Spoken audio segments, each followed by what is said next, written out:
자, 그 18장에서는 이제 근대가 들어서면서 이제 새로운 도덕, 뭐 위에서 네 다섯 번째 보면 이제 새로운 도덕 문화가 만들어지게 돼요. 그래서 뭐 영국이라는 미국 또 프랑스 중산층 계급에서 이제 퍼져 나가는 그런 어떤 문화들이 있게 되는데, 자, 그런 문화들이 어떤 것이냐? 622페이지 두 번째 문단 보시면 공통적인 주제들이 있어요. 그 공통적인 주제라고 하는 게 이제 개인주의 문화이죠. 뭐 예를 들어서 자율성, 뭐 자아 탐구, 특별히 이제 감정 탐구, 그다음에 이제 좋은 삶이 어떤 것인가, 자, 이런 것들을 좀 이야기하고 있고, 이 개인주의 문화가 이제 보편적인 그 권리가 되면서 정치적인 언어로 법제화되거나 되고, 이제 그 평등주의적인 이런 것들이 이제 만들어지게 되죠. 그래서 뭐 노예 해방이라든지 여성권이라든지 이런 것들의 신장, 이런 것들이 전부 다 이제 이 개인주의 문화와 관련돼 있다라고 이제 이야기를 할 수가 있습니다.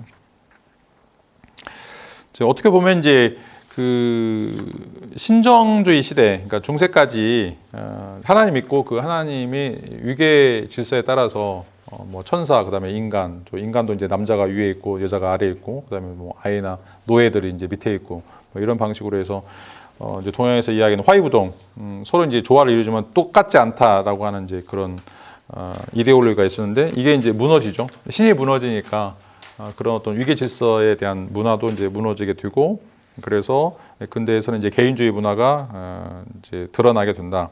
그래서 이제 개인이 갖고 있는 자율성, 또 자아 탐구, 그다음에 이제 개인적으로 좋은 삶, 자, 이런 것들이 도덕적으로 이제 가장 중요한 이슈로 올라오게 된다라고 하는 이제 이야기죠. 그 전에는 이제 구원의 문제죠. 내가 이제 이 세계에서 어떻게 살아서 다음 세계로 어떻게 넘어갈 것인가. 종교가 갖고 있는 가장 기본적인 특징이 이제 내세 삶에 대한 보장인데, 자, 이런 것들은 이제 전부 다 사라지게 되는 것들이죠. 그리고 이제 현 상황에서 어떻게 살 것인가라고 하는 것이 이제 굉장히 중요한 문제다라고 이제 이야기를 할 수가 있습니다. 자, 624페이지 밑에서 네 번째 줄 보시면 이제 이런 문화는 이제 로크가 만든 개인주의, 그리고 마음을 빈 서판에 표현하는 방식으로 이제 출발했다라고 이야기할 수가 있어요. 이제 뭐 다음번에 이제 로크는 이제 데카르트 좀 이야기를 하겠지만, 자, 로크는 어떻게 보면 이제 인간이 뭐 신의 산물이거나 신의 어떤 신성한 이런 요소들을 갖는 것들이 아니라 중립적이다라고 생각할 수가 있어요. 그냥 레고처럼 내 마음을 어떻게 구성하느냐에 따라서 나의 생각이나 느낌 또 판단들이 서로 이제 만들어진다라고 이제 이야기를 할 수 있고, 그게 이제 빈 서판이다. 이제 그 앞에서도 이제 말씀드렸던 것처럼 백지 상태에 있는 것들이죠. 그러니까 절대로 선한 사람도 없고 절대로 악한 사람도 없고, 그 마음의 점이 어떻게 찍히느냐에 따라서 그게 이제 선한 사람의 행동으로 나타나고, 어떻게 찍히냐에 따라서 또 악한 사람의 행동으로 나타날 뿐이지, 인간이 뭐 성선설, 성악설 이렇게 나눌 수 있는 그런 특징들을 갖지 않는다라고 하고, 이제 얼마든지 바뀔 수 있다라고 이제 이야기를 하게 되는 것들이죠. 자, 이게 이제 근대가 갖고 있는 도덕 문화의 특징이다라고 얘기할 수 있어요. 개인주의 또 이제 빈서판, 중립적인 특성들을 갖는다라고 이제 이야기를 할 수가 있죠. 자, 이렇게 뭐 쭉 이제 이야기를 이제 넘어가시다가 630페이지로 가시면 이제 문제 제기를 하는데,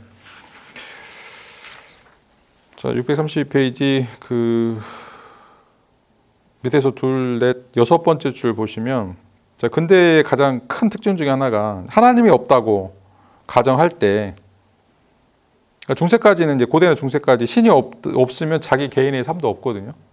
근데 하나님이 없다고 가정하면 자기 삶의 정신적 차원이 무너져야 되는데 무너지지 않는다라고 느끼게 됐다는 거예요. 그러니까 이제 교회 다니는 사람들은 날마다 일요일 날 교회 가는데, 교회 안 가면 하나님이 벌을 내리시겠지. 근데 1년 동안 교회 안 갔는데 벌을 안 내려. 그럼 교회 안 가도 되겠네? 이런 생각이 들겠죠. 자, 이게 이제 근대 정신의 출발점이에요.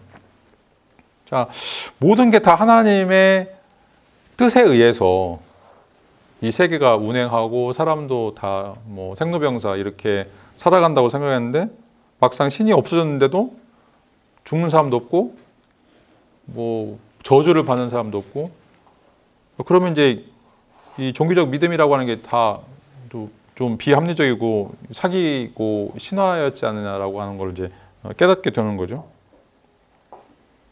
자, 그전만 하더라도 하나님의 존재를 부인하는 거는 사람들이 다 이상하고 기괴하게 생각을 했는데, 근대에 들면서 하나님이 없는데도 전혀 이제 문제가 안 되는 거죠. 자, 633페이지 이제 위에서 네 번째 줄 보시면 이제 신앙의 시대.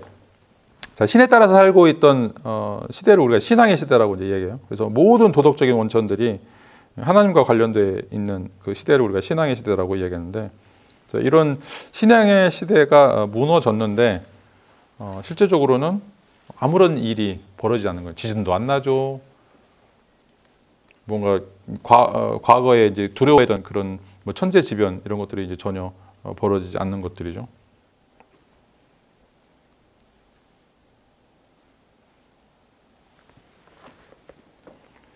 자, 그럼에도 불구하고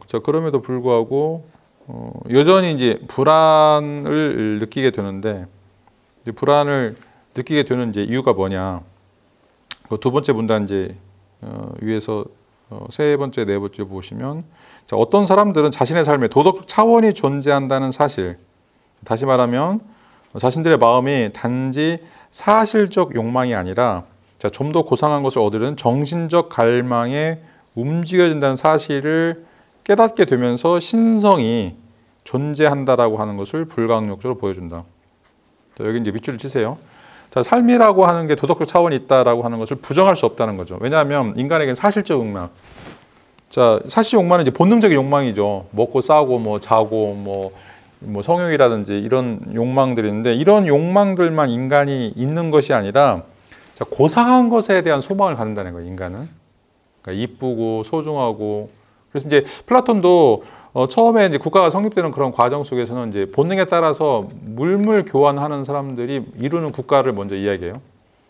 그래서 이제 옷을 짜는 사람, 뭐 생선, 고기를 양을 치는 사람, 그래가지고 이제 뭐 옷을 입어야 되니까 고기를 팔아가지고 생선을 팔아가지고 이제 그게 물물 교환해서 이제 옷을 입고, 또 그 옷을 입은 사람은 또 밥을 먹어야 되니까 또 고기 잡는 사람한테 또 주고, 이제 이게 기본적인 거죠. 근데 그 다음 단계가 어떻게 나오냐면, 자, 먹더라도 뭔가 이제 그 발사믹 식초도 좀 뿌려서 채소도 먹고, 좀 빵도 좀 이쁘게 입고, 옷도 그냥 걸치는 거 아니라 좀 세련된 그런 옷을 이제 입고 싶어 하는 거죠. 자, 뭔가 이제 고상함이라고 하는 게 이제 드러나는 것들이죠. 그래서 이제 지금 이제 옷을 어떻게 입느냐, 이것도 이제 뭐 사람의 정체성 문제이고 사회적 위신 문제이고 이런 것들인데, 단순하게 의식주 문제로 인간은 끝나지 않는다는 거죠. 의식주의 해결이 아니라 보다 더 좋은 거. 자, 이게 이제 고상한 거죠. 이 고상한 거에 대한 정신적 갈망인데, 이게 어디서 생겼냐 이거죠. 자, 인간이 생물학적 존재니까 그냥 뭐 생식세포에 의해서 그냥 뭐 아무 여자나 아무 남자나 만나가지고 그냥 아이들 낳고 살면 그러면 끝인데, 왜 이쁜 여자, 이쁜 남자 이런 거를 찾냐 이거죠. 그러니까 이제 뭔가 생식세포 이상의 어떤 것도 있는 거죠.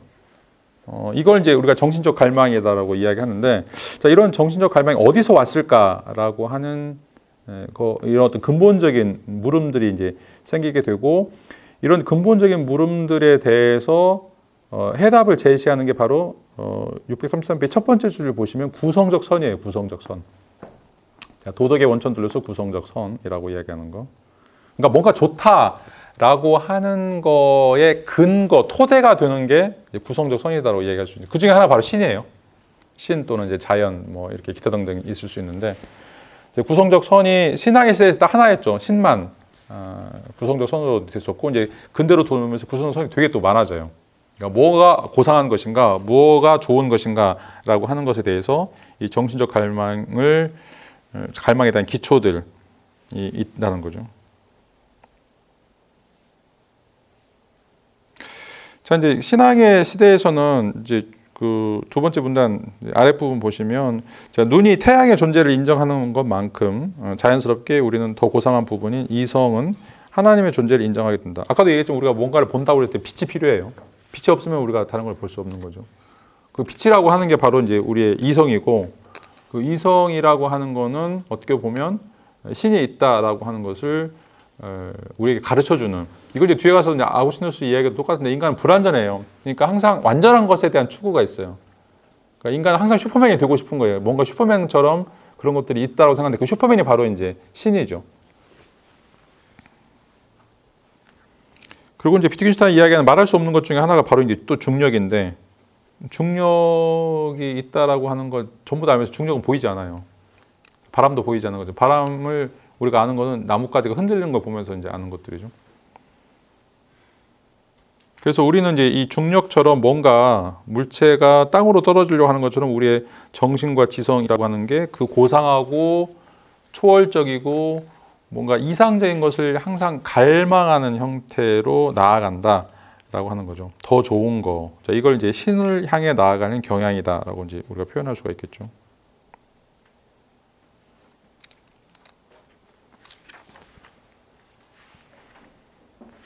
자, 그래서 그 다음 문단 보시면 이제 신의 존재 증명, 신이 있느냐 없느냐. 그러니까 뭐 이건 꼭 이제 야훼, 뭐 여호와 하나님을 가리키는 건 아니고, 자, 아구스티누스의 접근 방식하고 똑같은데 자기 자신의 정신적 본성에 대해서 근본적으로 성찰하죠. 그 근본적인 성찰이 뭐냐면 나는 불완전하다 이거죠.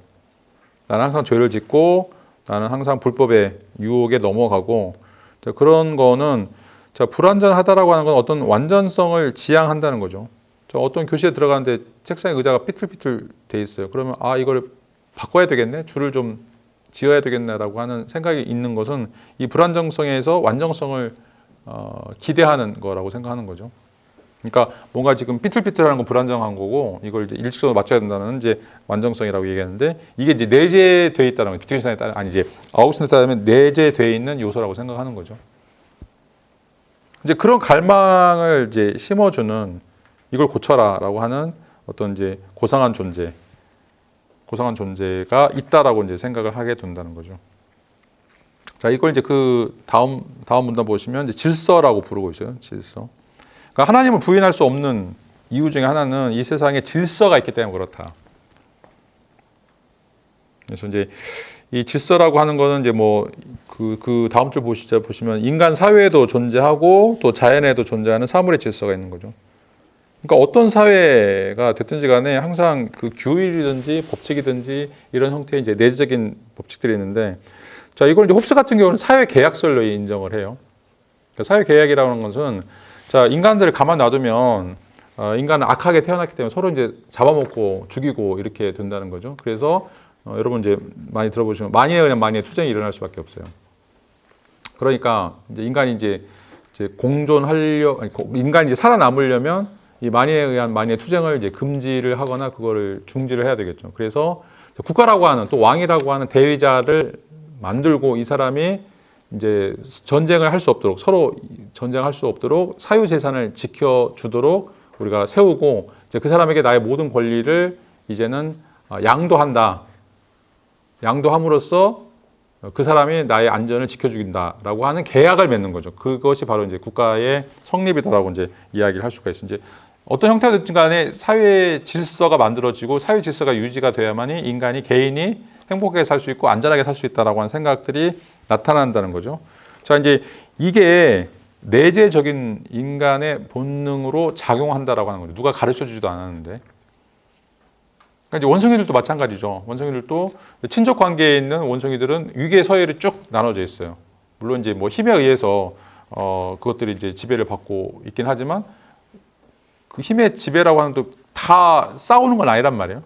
그러니까 뭐 수컷들이 있으면 수컷들끼리 뭐 그 그 왕의 자리를 놓고 싸우긴 하지만 암컷이나 뭐 짜가만 새끼들 아예 그 싸우려고 투정하지 않아요. 왜냐하면 그 질서를 인정을 해버리는 거죠.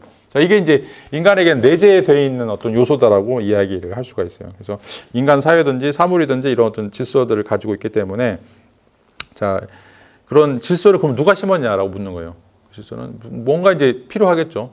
그 조물주라고 하는 이 사물들을 만든 것들이 필요하다라고 이제 이야기를 하고 있고, 자, 그런 의미에서 이 질서라고 하는 게 두세 줄 밑에 보시면 이제 나에게는 도덕의 원천이 되고 이 질서라고 하는 것이 큰 틀에서 보면 이제 신이 세계를 움직이는 그런 방식으로 세계가 돌아간다. 이걸 이제 섭리다라고 이야기해요.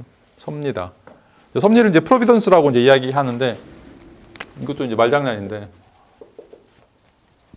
이게 이제 영어로 프로비던스 섭리라고 하는데 이건 이제 프로라고 하는 앞에라고 하는 거고 비데오라고 하는 말이에요. 비데오는 본다는 말이죠. 앞에서 미리 본다는 거예요. 그러니까 신이 앞에서 본다는 건 그대로 이루어질 거라는 거죠. 그러니까 이제 이게 신이 갖고 있는 이제 전지전능한 모든 걸 다 알고 있는 이거 앞서서 뭔 일이 벌어질지를 이제 전부 다 알고 있는 그런 능력인데 이게 세계를 움직이는 힘이다, 질서다라고 얘기하고 있고 이거는 바로 이제 신이 나에게 내재하고 있다, 나와 함께하고 있다라고 하는 것을 보여주는 것이다라고 이야기를 할 수가 있어요. 자, 그래서 그 다음 문단 보시면 이러한 정신적 경로가 세계의 질서를 통해서 하나님의 존재를 증명한다라고 얘기하죠. 그래서 세계가 한 목적성을 가지고 있다, 어떤 목적에 따라서 돌고 있다. 이걸 이제 우리가 목적론적인 증명이라고 얘기했는데 이거는 반드시 신이 존재한다라고 하는 것을 우리에게 알려준다라고 이제 이야기를 할 수가 있어요.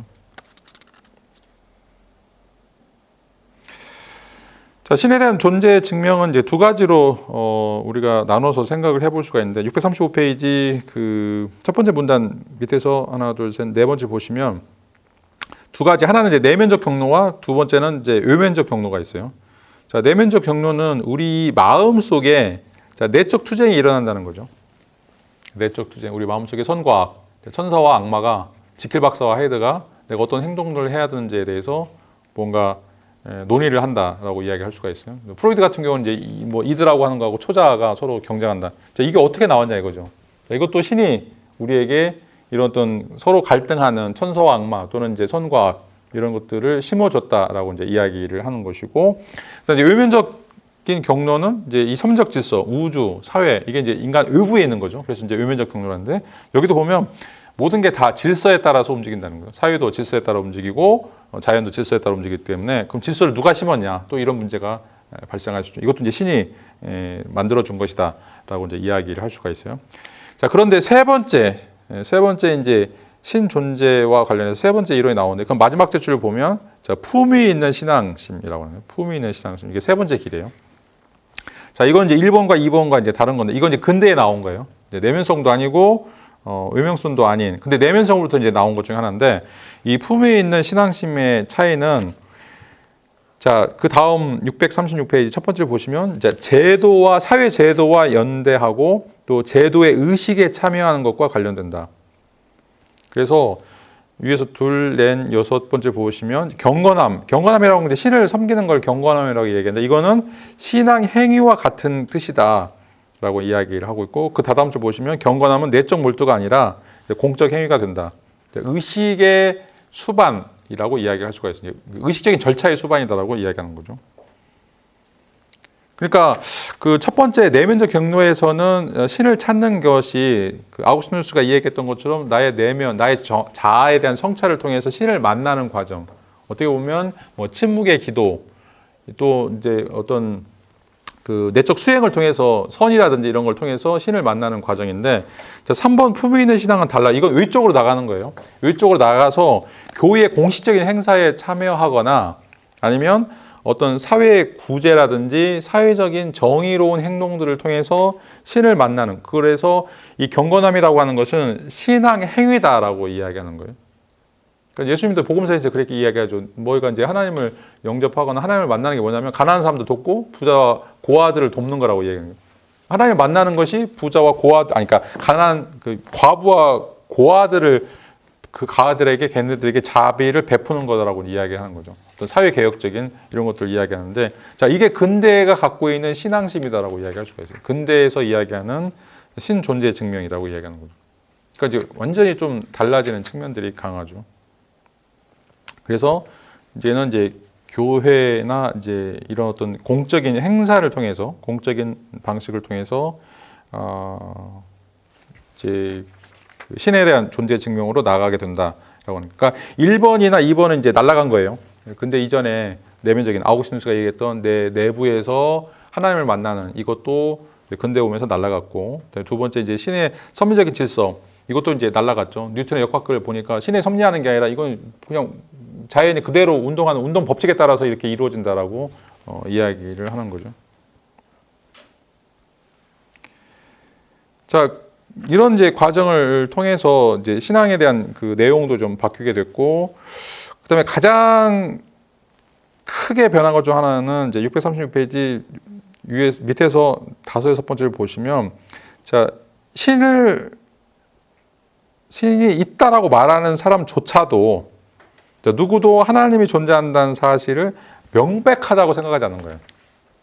자, 이게 가장 큰 차이점입니다. 근대에서. 자, 그 전까지는 신이 존재한다라고 하는 게 명백한 사실이라고 생각하는데 다 지금은 신이 존재한다라고 믿고는 있어요. 그렇지만 신이 존재한다라고 하는 사실이 명백하냐에 대해서는 다 회의적이에요.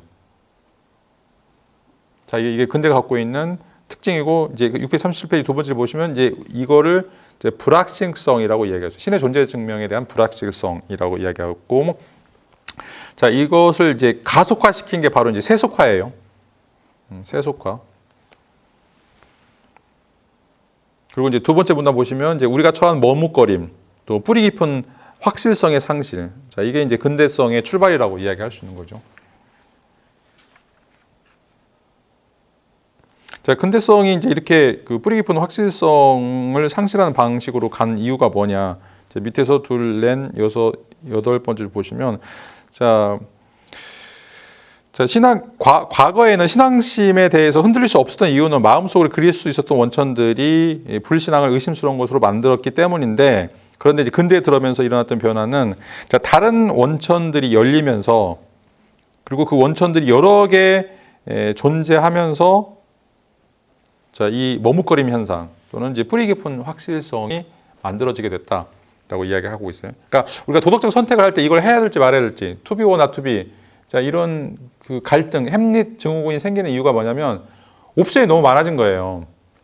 자, 그 전에는 신이 명령한 거, 뭐 10계명 아니면 뭐 레위기 민수기에 나오는 이제 탈무드에 나오는 그런 법칙들이 딱 명확하게 있어요. 그래서 뭐 지금도 유태인들 좀 울트라 보수주의 유태인들은 뭐 일요일 날 아니 그러니까 뭐죠? 그 걔네들은 안식일이 지금 토요일인데 걔네들은 스위치도 올리면 안 돼요. 그리고 100보 이상 가둬도 안 되고. 그게 딱 정해져 있으니까 그것만 하면 편해요. 근데 이제 다원주의 사회로 오면서 그것 말고도 수많은 원리들이 있죠. 남자가 원하는 원리도 있고 여자가 원하는 원리도 있고 뭐 A가 원하는 자본주의 사회가 원하는 원리도 있고 근데 그렇게 많다 보니까 이거는 이제 뭘 해야 될지 따라야 될지 난망해진 거죠. 자, 그런 것 때문에 이제 근대에서는 이제 머뭇거림이나 뿌리 깊은 확실성의 상실이 나타나게 된다라고 이제 이야기를 하고 있고 이런 것 때문에 자, 638페이지 위에서 첫 번째 문단 마지막 줄을 보면 진정한 인식론적 곤경에 빠져 있다라고 이야기하고 있습니다. 우리는 이제 뭐가 그러니까 신이 죽은 이후에 뭘로 나의 행동들을 결정할 수 있는 기준이 되어야 될지에 대해서 이제는 이제 딜레마에 빠지는 상태. 이걸 이제 인식론적 곤경이다라고 이야기를 할 수 있는 것들이죠. 자, 그리고 이제 더 중요한 문제는 여기까지만 하고 이제 마치죠. 그 다음 이제 두 번째 문단 보시면 두 번째 줄. 자, 이런 새로운 원천들이 어떻게 통용될 수 있는가라고 하는 이제 의문점이 생겨요. 그러니까 뭐가 더 기준점이 돼야 되고 이 원리들 중에 너무 많기 때문에 그 중에 뭐를 최우선으로 삼아야 되는지에 대한 또 그것이 정말로 통용될 수 있는지에 대한 의문, 궁금증 이런 것들이 발생한다라고 되어 있고 그것이 그 다음 줄 보면 문화적인 영향을 받는다. 문화적 전환에 의해서 이것들이 만들어진다라고 이제 이야기를 할 수가 있어요.